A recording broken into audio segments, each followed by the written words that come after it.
Mas, Cláudio, você está há muito tempo no mercado, muito tempo com cota, né? Com fundo, Uhum. né? Pro bem e pro mal, Pro né? bem e pro mal, né? Exposto. E você viu muita coisa também. E eu Uhum. gosto muito de ter esse tipo de conversa justamente em momentos como esse. Por quê? Porque a gente estava até falando, né? é, Aham. Nesses dias. É impressionante a quantidade de ruído que hoje a gente se expõe, porque, putz, rede social, notícia, tudo digital, tornou tudo mais acessível a todo tempo, você é bombardeado por conteúdo, até por isso é importante você fazer uma boa curadoria. Uhum. Mas no final, assim, por exemplo, a cada semana estoura uma guerra, aí agora está escalando o conflito no Irã, Israel, Estados Unidos entrando junto, retaliação, os Estados Unidos conseguiu se defender, e aí você já começa a escutar banco lá fora falando que o preço do petróleo vai para 110, possivelmente o Brent vai para US$ 110 o barril. E aí, eu não sei, começa. E o investidor ele vai ficando com medo, né, desse tipo de situação, porque isso mexe com o sentimento também, principalmente, né? Mas eu queria fazer um papo com alguém como você, que já viu muita coisa, para a gente tentar separar o que é ruído e sinal. Porque além dessa Uhum. questão do conflito, tem várias outras discussões aqui que eu poderia ficar citando, mas que eu até queria te ouvir. O que na agenda hoje você olha e você fala, não, isso aqui é ruído e isso aqui é realmente importante para o horizonte, sei lá, de investimento em 10 anos? Uhum. Como é que está a sua cabeça para tudo isso que a gente tem vivido nesse momento? Olha, eu acho que quando a gente voltar no tempo, daqui a 10 anos e estiver olhando esse momento presente, talvez a coisa que está acontecendo hoje que seja mais importante é a guerra comercial entre Estados Unidos e China. Mas eu não acho que é pela guerra em si, mas é muito mais porque esse é uma encruzilhada de duas questões de dinâmicas internas na China e de uma dinâmica interna nos Estados Unidos, e que tem consequências globais. Então, só fazendo um paralelo da lista de coisas que você falou, por exemplo, esse tema do conflito no Oriente Médio é um conflito que já existe há muitas décadas. Na década de 70 ele foi muito importante, porque ele, naquela época, mudou o preço e a oferta de petróleo mesmo. Isso não é mais verdade hoje, né? Ele eventualmente pode ter algum deslocamento de preço, mas dentro de parâmetros aceitáveis. Nada que e a intensidade de petróleo nas economias é muito diferente do que era nos anos 70. Então, isso é um tema regional muito importante para quem está naquele lugar. Para o resto do planeta como um todo e para a história, provavelmente bem menos. É, então, voltando ao nosso tema da encruzilhada, né? Acho que vamos começar por um lugar que eu acho que é a China, que talvez seja mais interessante. E hoje a China está num momento em que ela está com esse crescimento de 5%, né, ao ano, depois de ter anos de muito crescimento até muito maior, mas ele é um crescimento que as pessoas chamam de desbalanceado. E quando se fala desbalanceado, por quê? Porque a China tem, nessa composição de PIB, 40% é investimento, 40% apenas é o consumo privado. Então, só a gente voltando aqui na nossa aula de economia do primeiro semestre, né? O que é o PIB pelo lado da demanda? É o consumo privado, é o consumo do governo, é o investimento e exportações líquidas. São só essas quatro coisas. Então, a China consome, o consumo privado é 40%. No mundo, esses parâmetros giram em torno de 60%. No caso dos Estados Unidos, que tem um consumo privado super alto, 70%. Então, para você ver como é longe, né? E 40% em investimento. Esse número de investimento ele roda no mundo por volta de 20 alguma coisa. Então, é uma intensidade de investimento muito alta que, quando você olha onde está a infraestrutura da China hoje, que já é uma infraestrutura de primeiro mundo, Sim. esse negócio você fala, cara, qual o retorno sobre esses investimentos adicionais? Porque, óbvio, quando você, por exemplo, constrói uma estrada, digamos aí, entre Sinop e Itaituba, né, ali, estou falando daquela saída do Arco Norte, e você pode mandar soja, em vez de mandar para até Santos, mandar lá para o Tapajós, cara, o que gera de PIB isso aí é enorme, não só pela estrada em si, mas porque você viabiliza uma cultura pode ter volume maior, porque os preços de transporte caem, você se torna mais competitivo e o volume sobe. Quando você coloca a quarta faixa na estrada, o efeito, o impacto é muito menor. Marginal, né? Então, a situação em termos de infraestrutura da China, a China investiu muito em infraestrutura e hoje ela tem uma infraestrutura enorme. É como um paralelo com o que aconteceu no Japão do passado. E no Japão, apesar dos números não serem exatamente iguais a esse, mas o Japão, quando você vai nos anos 70, ele tinha uma taxa de consumo privado que era na casa dos 45%, hoje está em 60%. Ou seja, isso aconteceu ao longo de 30, quase 40 anos, o Japão saiu de 45% para 60%. Então, qual o paralelo que eu quero fazer aqui? Imagina quanto tempo vai levar para a China fazer esse rebalanceamento, porque as pessoas têm a solução prática, né? A China precisa rebalancear, diminui o investimento e sobe consumo. Mas é assim, você leva de 40 para 60 em 2 anos, isso não vai acontecer em 2 anos, vai acontecer ao longo de algumas décadas. Ainda mais porque, nesse aspecto, o Xi Jinping foi muito claro, né? Em 21, ele falou uma coisa que eu acho que até pega muito com o tema de América Latina, porque ele fez uma declaração naquela conferência econômica que eles fazem no final do ano, que era o seguinte: ele fez uma crítica ao estado de bem-estar social, né? E usou a América Latina como exemplo. Disse, olha, o excesso do estado de bem-estar social, ele gera uma sociedade preguiçosa e, além disso, pessoas que recebem benefícios sem trabalhar, e isso causa danos no tecido social. Ele foi além. Aí ele falou que isso provavelmente gerava uma sobrecarga no Estado, e por conta disso os países da América Latina tinham acabado na armadilha da renda média. E então, quando você vê que alguém pensa dessa forma... ele falou mais um outro ponto que eu acho que é interessante. Ele falou isso para uma pessoa que tem um poder absoluto, né? Ou seja, que não precisa de aprovação popular. Falou que quando você dá benefícios, esse tipo de benefícios, tirar é muito difícil. Então, na verdade, essas coisas vão se compondo no tempo. Então, alguém que tem uma cabeça dessa, claramente a gente está entendendo que essa transição de investimento para consumo na China vai ser uma transição muito, muito lenta. Então, como é que a China faz se eles querem continuar crescendo 5%? Por exclusão, se isso não vai vir de uma transição rápida para consumo, ou eles vão conseguir melhorar a parte de exportações líquidas, que aí eu acho que é onde pega nos Estados Unidos. Porque o que a China vinha fazendo? Eu exporto. Inclusive pelo seguinte, a gente estava falando sobre a restrição que ele tem para poder fazer mais investimentos por conta da infraestrutura, né? Que é uma infraestrutura muito boa e os investimentos, os retornos sobre esses investimentos são decrescentes. Quanto melhor a sua infraestrutura, menos você adicionar uma faixa extra na pista vai gerar de retorno. Nesse caso, quando a gente olha aqui por exclusão, né, a solução é exportar mais. E é isso que a China vem fazendo. Vem tentando colocar mais coisas nos Estados Unidos, colocando mais coisas nos outros lugares, subiu na escala do que ela pode vender, né? E agora você anda agora nas ruas de São Paulo, você vê um monte de carro chinês. Há 10 anos atrás isso não existia. Até tinha carro chinês, mas eram vistos como um produto de segunda qualidade, né? Hoje não é mais. E Então, com preço muito competitivo pelo subsídio do governo.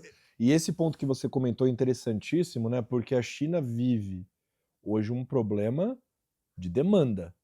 Porque a inflação lá ela é praticamente zero.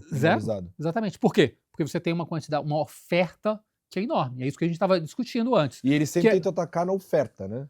Limitar muito. a oferta de produto. A China, inclusive, fez mais uma transição, que foi uma transição incrível, porque eles pensam que a China teve um crescimento muito grande do setor externo, né? Virou a fábrica do mundo. Esse negócio, quando chega lá, ali perto daquela grande crise financeira, esse negócio dá uma desanuviada e eles chegam a um pico em termos dessa parte da conta corrente. E o que é que eles começam a fazer? Eles têm um boom da parte do real estate, né? Na parte imobiliária ela cresce, chega a um pico, se não me engano, de duplo dígito alto na parte de real estate. Nos últimos 3 anos, esse negócio desinflou de uma maneira muito grande. Onde que eles colocaram esse dinheiro? Em indústria. Agora, esse dinheiro está causando umas distorções enormes, né? Você vê que na parte de painéis solares, os preços foram para o chão, todo mundo basicamente quebrou. E isso, eventualmente, se você coloca dinheiro demais, o que é que vai acontecer? É que ninguém ganha dinheiro e as empresas, no final das contas, quebram. A China é interessante porque eles fazem um estudo do que aconteceu com o Japão muito aprofundado, né? É até engraçado como essas coisas mudam no tempo, né? Porque o Japão, quando você olha o Japão, tanto no século XVII e tudo mais, o Japão ele copiou tudo da China, né? Ele importou a cidade japonesa, Kyoto, ela foi inspirada em Xi'an. A China não só influenciou arquitetonicamente, mas culturalmente e economicamente o Japão. Mas depois a China vai exatamente copiar do Japão aquele modelo de usar mão de obra, que é o que o Deng Xiaoping começa a fazer nos anos 70, de abrir o país, dizer, ó, botem as fábricas aqui e a gente vai vender nossa mão de obra barata. É o que o Japão fez. O Japão fez exatamente isso. E depois, eu acho que o que a China olha hoje, e por conta disso essa guerra comercial, dizer, eu quero continuar vendendo, eu não vou apreciar minha moeda, é porque no Japão, no final dos anos 80, ali quando teve aquela pressão dos Estados Unidos, o que o Japão fez? O Japão estava numa situação muito similar. O Japão cresceu loucamente, foi o país que mais cresceu durante a maior parte do século XX, até o final do século XX, e nesse momento o Japão começa a ter uma questão, porque ele também não tinha mais como investir. O consumo era um pedaço muito pequeno da economia, eu falei 45% nos anos 70, né? E agora o Japão era super produtivo, era muito competitivo. Lembra? Nos anos 90 falava-se que o Japão ia dominar o mundo, não ia existir mais indústria nenhuma, tudo ia ser produzido no Japão, ia conquistar a terra. E o que o Japão faz nesse momento, muito por pressão dos Estados Unidos? Eles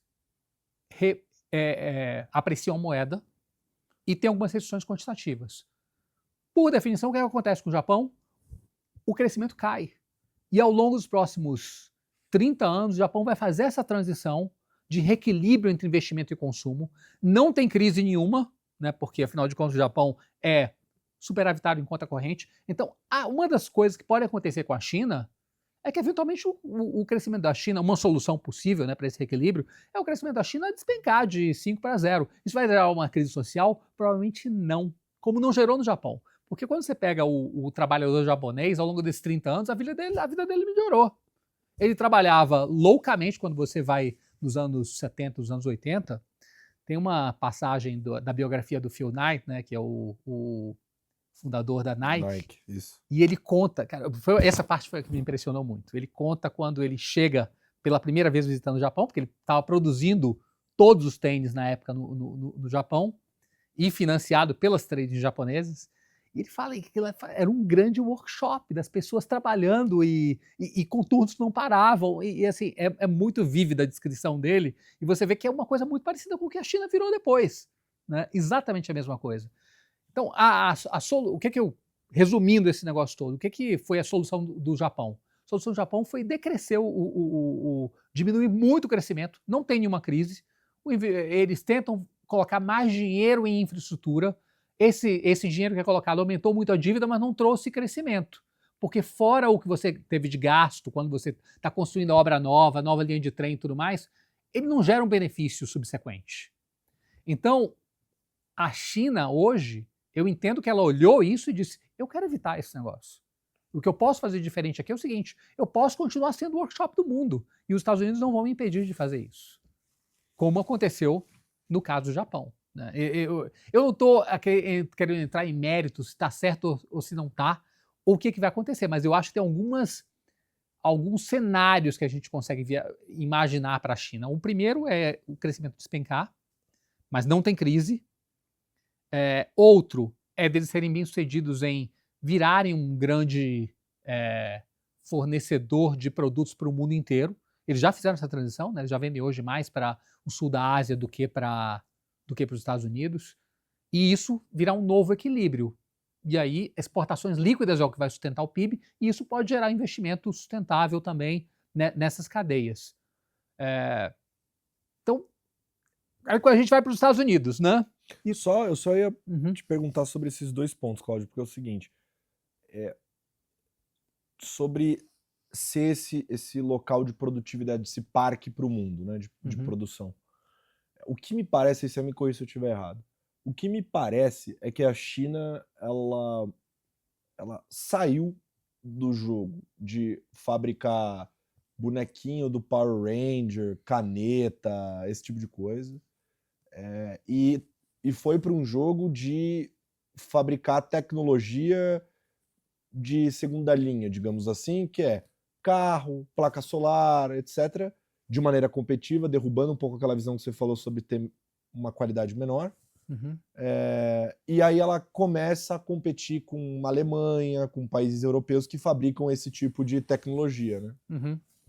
Agora, em simultâneo, tem essa questão da inteligência artificial, que daí já é uma agenda geopolítica, porque isso não apenas não existe impacto apenas do ponto de vista econômico. É claro que existe um impacto geopolítico, que é uma agenda que hoje é muito lastreada nos Estados Unidos, né? Especialmente, posso citar aqui um monte de exemplo, mas você tem o ChatGPT, você tem a NVIDIA, né?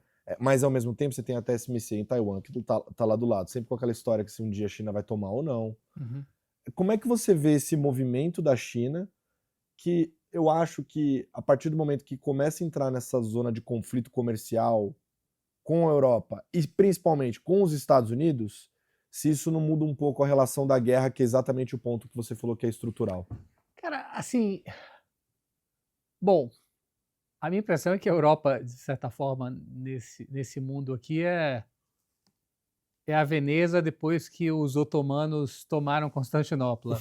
Ou seja, não é um lugar irrelevante, é um lugar importante, é um lugar que continuou fazendo negócios e tudo mais, mas a grande ação no mundo estava em outro lugar, né? Então, acho que o mundo a Europa está vivendo um declínio relativo, que é uma coisa super importante, assim. Eu acho que isso não afetou ainda todas a parte da ciência, mas o declínio relativo econômico e a quantidade de horas que as pessoas trabalham é uma coisa, haja produtividade para poder compensar, né? Então, eu acho que vários países da Europa, talvez até, a gente pode falar da França, que seja um caso mais emblemático, lembram muito o que aconteceu na Argentina entre 1930 e 1980, né? A minha impressão é que essa mudança de patamar do que a China conseguiu conquistar não é uma história tão diferente assim do que aconteceu no Japão, né? O Japão fez exatamente o mesmo progresso em termos de conseguir, a partir de indústrias mais simples, ir ganhando sofisticação. Assim como o Japão, a China também fez isso com política industrial. Então, eu acho que a grande questão que tem no mundo hoje é, cara, será que a gente deveria fazer política industrial? Você vê os próprios Estados Unidos, durante o período Biden, né, tentando voltar, querendo fazer política industrial de novo, que Até não é o uma Trump, coisa... de uma certa forma. Exatamente, que foi uma coisa que, recapitulando, o consenso de Washington falava, não faça política industrial, deixe que o mercado faça isso por você. O próprio mercado vai orientar como alocar esses recursos. Então, eu não tenho uma convicção absoluta sobre isso. Eu acho que eu tenho alguns fatores aqui, mais pergunta do que respostas. Quando tive no Vietnã já há muitos anos atrás, uma coisa que me impressionou muito é que às vezes você pensava, cara, como é que os empresários e tudo mais, como é que as pessoas olham esse tema do Estado ser tão dirigido e tudo mais. E é interessante porque eu tive com várias pessoas de negócios lá e a forma como eles reagiam é dizendo, cara, esse modelo é muito bom, porque quando a gente chega à conclusão de que a direção é essa, você tem alguém coordenando e coloca todos os esforços ali. Cara, eu fiquei pensando, isso é pro bem e pro mal, né? Porque também você coloca todos os esforços, mas quando você está indo na direção errada, você vai com tudo na direção errada. Então, eu creio que o que a China conseguiu fazer até hoje, a China não inventou o ChatGPT, por exemplo. e provavelmente no modelo da forma como eles funcionam, inclusive em relação às indústrias de venture e tudo mais, nunca o faria, porque não teria capital para poder fazer coisas que são moonshots. Mas em aperfeiçoar coisas que já existem, os caras são incríveis, né? Incríveis porque tem uma quantidade muito grande de trabalho e tem uma quantidade muito grande de mão de obra, porque a quantidade de engenheiros que eles produzem hoje é completamente, sei lá, é 4 ou 5 vezes mais do que os Estados Unidos inteiro, né? Então, e fora os que retornam, né? Porque quando você vai hoje, em boa parte dos programas de doutorado em STEM, né, nos Estados Unidos, praticamente todo mundo é asiático ou indiano. Sim. Então, assim, esse é o meu comentário assim sobre esse tema, mas eu não tenho uma resposta sobre isso. Eu acho que é um fato que eles já fizeram esse upgrade em termos das suas competências. É notório, até exemplificando muito bem o que você acabou de comentar, o episódio do DeepSeek que balançou o mercado é exatamente isso. Exatamente. Aparecer um modelo de inteligência artificial supostamente de muita qualidade, sendo algumas vezes mais barato. Agora, o ponto que eu queria trazer aqui de volta para a discussão, eu estava entendendo ali o plano cartesiano que você estava fazendo do mundo, assim, estrutural. Você entrar no ponto dos Estados Unidos. Até por isso que eu te perguntei do posicionamento da China, para entender até como é que... Então, vamos para esse ponto agora. Como é que os Estados Unidos entram nessa história? Cara, os Estados Unidos é interessante porque os Estados Unidos têm o desequilíbrio oposto. E é interessante como o Trump, apesar de ser uma coisa que às vezes, para a gente, pelo menos para mim, né, parece uma figura caótica e tudo mais, cara, quando a gente vai olhar, é incrível o número de pontos e de mudanças muito fundamentais na política que ele trouxe, né? O Trump foi o cara que, só para a gente recapitular, que mudou essa questão da abordagem em relação à China, de engajamento estratégico, que era sempre a política até o Obama, para esse sujeito é o nosso inimigo. Para basicamente dizer que agora é uma competição estratégica. E, eventualmente, muitas vezes tratando como inimigo. Ele trouxe o tema da imigração, que, independentemente de se o efeito é benéfico, eu acho que é mais benéfico do que maléfico, era uma questão social, que estava lá e ninguém falava, né? Mas ele trouxe esse negócio, trouxe debate a público. Eu acho que isso aí tem algum mérito. E o terceiro é uma coisa mais recente, eu não sei se você chegou a ver um comentário recente que ele fez quando teve toda essa bagunça sobre as tarifas. Ele estava falando, talvez a gente tenha que consumir menos e as crianças, em vez de terem 10 bonecas, vão ter 2 bonecas.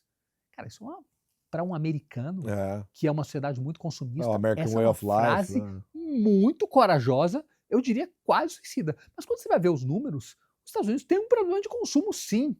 Né? É uma sociedade que consome 70% do PIB dos Estados Unidos é consumo privado. Aí você soma isso aí a parte do consumo do consumo governamental. O investimento é pequeno, né? A parte do déficit de conta corrente é uma conta corrente enorme, é estrutural. Agora, como é que resolve isso? Ninguém parece querer ceder, porque os americanos, assim como os franceses não querem abrir mão de privilégios, não querem parar de consumir, óbvio. E o governo também não está indo na direção de reduzir consumo de governo. Pelo contrário, esse último orçamento vai na direção oposta. Qual a solução que o Trump propôs? Cara, vamos fazer o seguinte, vamos acertar essa parte das nossas exportações líquidas, né, que é o quarto componente lá do nosso PIB, ajustando o termo de troca. Então agora vocês vão pagar tarifas, então eu vou começar a comprar todas as coisas aqui de uma maneira muito mais barata, vou vender as minhas coisas eventualmente mais caro, porque eu vou ser mais competitivo, e vamos ajustar esse negócio e eu vou continuar absorvendo essas coisas, só que sem gerar um déficit de conta corrente. Realmente é uma solução bastante engenhosa. Obviamente eu estou reduzindo isso aqui, mas é uma solução super engenhosa. O problema é combinar com os demais do resto do planeta, né? Que topam um deal desse tipo. A gente está vendo como está sendo difícil você emplacar esse tipo de negociação. E até gente que está embaixo do guarda-chuva de segurança, como o Japão, está colocando o limite, dizendo, cara, depois daqui eu não vou. Eu creio que essa questão de como se reequilibra o lado americano é uma questão muito interessante, porque até aqui a gente tinha um equilíbrio que era relativamente estável, apesar de nos extremos, né? Ou seja, até esse grande confronto, o que é que existia? Os Estados Unidos consumiam muito, a China produzia muito, um Porque quando você pega os fluxos totais, os Estados Unidos são os grandes importadores do mundo, é o grande déficit de conta corrente do mundo, e a China, mais alguns outros países, é o grande superávit de conta corrente, superávit comercial contra o resto do mundo, né? Então, esse ajuste do investimento nos Estados Unidos não vai acontecer rápido. Não vai acontecer porque até você mudar as condições em que incentive, se cria os incentivos e a competitividade para você ter o investimento lá, não mandatório, né? Porque isso não vai acontecer. Pode ser que isso ande, mas isso vai levar anos.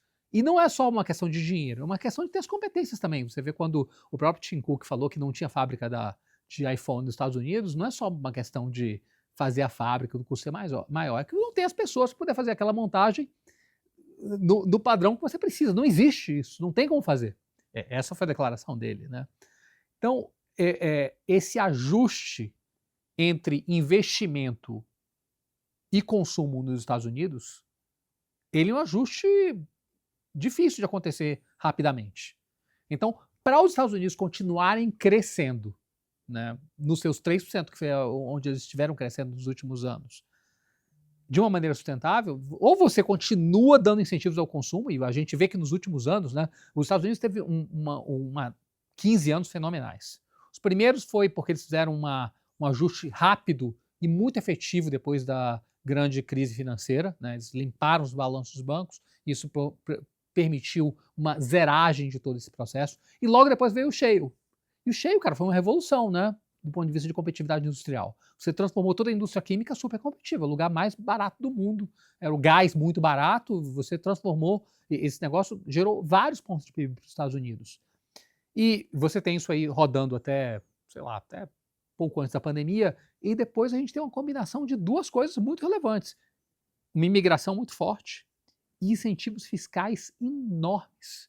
Isso faz com que os Estados Unidos sigam crescendo de uma maneira muito robusta. Mas será que existe espaço para continuar incentivando esse modelo, ou seja, colocando mais dinheiro e fazendo mais impulso fiscal para que o consumo rode nesses patamares? Difícil. Não é impossível, tá? A gente não sabe onde isso quebra. Pode ser que esteja distante ainda. Vamos lembrar só que há muitos anos atrás falava-se que existia um limite para a dívida dos países, mesmo os países desenvolvidos, que era em 100% do PIB. Depois de 100% do PIB, o inferno ia romper, né? A tempestade ia cair. Mostrou que não. O Japão bateu 200. Isso. De dívida bruta, 260. Dívida líquida, 160. Os Estados Unidos já está acima de 100. Sim, acho que é 140, alguma então, coisa assim, essas coisas, às vezes, a gente não sabe onde são os pontos onde quebra, né? Então, a minha leitura aqui é que se investimento não vai acontecer, se o consumo é difícil você continuar insistindo nisso daí, e parece que existe a conclusão na sociedade, pelo menos na elite, de que isso não é um modelo sustentável, ou você faz um ajuste na parte do canal externo, de contas externas, ou o crescimento tem que cair muito para você poder fazer essa transição. Ou seja, com o crescimento mais baixo, é mais fácil fazer a transição, né? Porque você vai lentamente, você passa vários anos crescendo muito pouco, como aconteceu com o Japão. O Japão não me parece que é um exemplo de insucesso. É um exemplo de sucesso, você fez uma transição incrível, sem nenhuma grande crise. Agora, essa não é a expectativa que existe, né? Nem dos mercados, nem eu acho, de boa parte da população americana. Então, como esse tema vai ser resolvido, eu acho que essa a gente estava falando, né, sobre o que é sinal e o que é ruído. Eu acho que esse é o grande tema do momento que a gente está vivendo. É quando você tem, e eu acho que outra grande questão é se por acaso o que a gente tem para frente é um mundo, eu acho que certamente não é mais um mundo unipolar, mas talvez seja um mundo bipolar, ou seja, como era na época, né, dos Estados Unidos e Rússia, onde você tinha dois universos, China e Estados Unidos. Eu não sei se a gente está indo por aí, tá? Ou é um mundo multipolar, como é o que a gente tinha, por exemplo, no início do século XX, onde você tinha na Europa várias potências. Você tinha a Alemanha, era um país em ascensão, com uma economia muito forte. Você tinha a Inglaterra, era um país que tinha a marinha, né, que tinha todas as rotas de comércio do mundo. E você tinha a França também, que era um país muito rico e Ou seja, e nesse momento já tem os Estados Unidos já emergindo como uma economia que, a partir lá, desde a Revolução, começa a rodar de uma maneira muito, muito forte. Afinal de contas, eles tinham toda a produção de algodão, começavam a produzir tecidos e era uma economia que estava se mostrando muito competitiva já. Então, você tinha um mundo multipolar. Eu acho que as consequências são distintas. Eu estou mais nessa. Eu acho que a maior probabilidade é que seja esse o caminho. Agora, essas são as questões mais importantes. De resto, eu acho que as guerras que a gente vê hoje, eu acho que são guerras muito importantes para realidades regionais, né? A guerra do Oriente E Médio eventualmente podem fazer algum preço no curto prazo. é de curto prazo, mas não é sobre o que a gente vai ler daqui a 20 anos. O que a gente vai ler daqui a 20... Hoje, o que a gente olha para trás e a gente diz que foi super importante? Cara, foi super importante quando apareceu a internet, foi super importante a emergência do iPhone, que mudou, né? Eu tô falando do iPhone, mas na verdade é do smartphone. Sim, né? sim. Então, essas são coisas. E quando você tem as mudanças de regime. Então, quando tem a mudança de regime no final de 89, que o mundo deixa de ser bipolar, né? Para ser um mundo unipolar, essa é uma mudança gigante que vai afetar todo mundo. Porque você entra em anos da Pax Romana, né? A Pax Romana ela leva a eficiência, porque você pode comerciar e fazer negócio em qualquer lugar. Antes você não podia fazer negócio com a Polônia, antes vários países não faziam negócio com os russos, né? Ou pelo menos não tinha intercâmbio em todas as esferas. A Pax Romana ela leva a intercâmbios, ela leva a troca de informações, porque você tem um garantidor único da segurança e todo mundo joga por essas regras. Então, mas a gente vivia a Pax Americana. Isso, exatamente. Os Estados Unidos era a polícia do mundo, né, isso aí. basicamente. E o que a gente tem visto recentemente foram sinalizações onde os Estados Unidos está recuando nessa agenda. Por isso que eu estou dizendo, o ponto que eu quis fazer aqui é dizer exatamente isso. O que a gente vai olhar daqui a 10 anos, vai dizer e o que está acontecendo hoje? Eu acho que a gente talvez esteja num momento de transição de regime e a gente talvez esteja num momento de transição de quando você tem esse modelo econômico, ele vai começar nos anos 70 na China. E ele casa muito bem no mundo unipolar, porque todo mundo investe em tudo quanto é lugar. E aí você tem a Ásia como grande vencedor desse momento. Que é um momento muito diferente, cara. Vamos lembrar que entre o início do século XX até o final dos anos 70, o Brasil foi o segundo país que mais cresceu no mundo, com um modelo de negócio muito diferente. E que depois fez, nesse outro universo, quando o mundo virou multipolar e as cadeias de valor apareceram, o nosso modelo de negócio ruiu. Ele parou de funcionar. E aí depois a gente pode falar o que está acontecendo hoje de relevante no Brasil. Talvez esse seja um bom gancho. Mas eu acho que essas são as questões que daqui a 20 anos a gente vai estar olhando. E você falou da tecnologia. Tecnologia, o que a gente vai estar olhando? Eu acho que essa questão da emergência da inteligência artificial e dos robôs, e aqui eu acho que são humanoides, drones e veículos autônomos. Essas três essa tecnologia é uma única, né? Mas essa junção de inteligência artificial com robôs, os três, né? Eu acho que esse é um negócio que a gente vai olhar daqui a 20 anos e vai dizer, caramba, esse negócio foi tão transformador quanto a internet, foi tão transformador quanto o smartphone.